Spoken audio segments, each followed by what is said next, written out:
Just repeating the two questions. The first was about the victory in the Six-Day War and whether God was with us in this war. And the second about Hamas and Hezbollah and the possibility of having two states with such organizations on our borders. So something about the Six-Day War and God. As I said, I myself am an atheist. But as you know, there are religious Zionists in Israel. And it's very interesting when you think about the various kind of ways of being Jewish that emerged since modernity. Zionism was clearly a very secular movement. It was, in its infancy, a rebellion against God. And in that respect, the religious people who felt that Zionism was a danger or heresy were right. Because what did Zionism say to the Jewish people? On the one hand, it rested on the Jewish desire and tradition for return. But on the other hand, it was a revolution in Jewish life.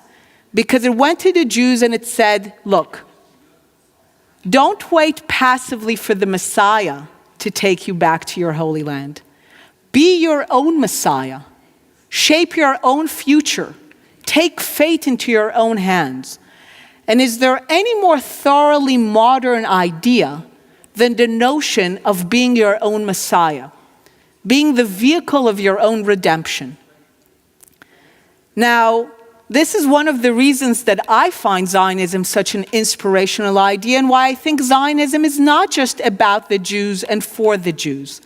Zionism is a movement that had been and can and could be inspirational to all because it is about an oppressed, marginalized people taking their fate into their own hands. And that's a thoroughly modern idea, the fact that a man and woman can be the vehicles of their own redemption. But in the beginning of Zionism, there were also religious Zionists. Now, supposedly, how can you have religious Zionism when Zionism was such a secular rebellion against God? Now, let me tell you something. In some talks, when I speak to people who are religious and believers, and I mention that I'm an atheist, some of them will come to me at the end of the talk and they will tell me this. You know what, Einat? You might not believe in God, but God believes in you. So there is this notion that among people who are believers, that God works in mysterious ways. And this was the notion of religious Zionism, that for some bizarre reason, God has chosen the godless communists of early Zionism to be the vehicles of the redemption of the Jewish people. Now, at the beginning, religious Zionism was a very minor movement. But it became incredibly powerful after the Six-Day War and the 1973 war. For people who were believers, this was the proof that God was intervening in history to redeem the Jewish people. So I understand where that comes from. That is not my personal belief, but this is part of the beauty and multiplicity of the Jewish people in modernity, that there can be all kinds of Jews and all kinds of ways of being Jewish. To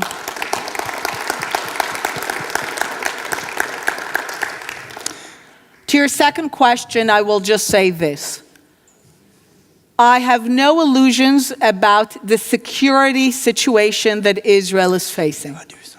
There is no doubt, for example, that if we are to come to some kind of agreement in the near future that brings about the emergence of a Palestinian state, such a state will not only have to be demilitarized, as the Prime Minister says it will have to be, it will have to exist under the military protection of the State of Israel. I think this will be necessary.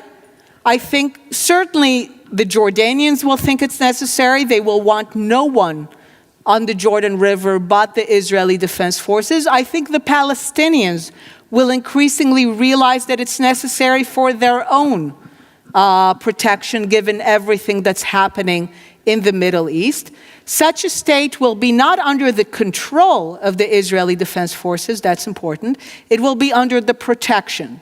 And a lot of countries in the world today exist under the military umbrella and the military protection of other countries, especially, of course, the United States.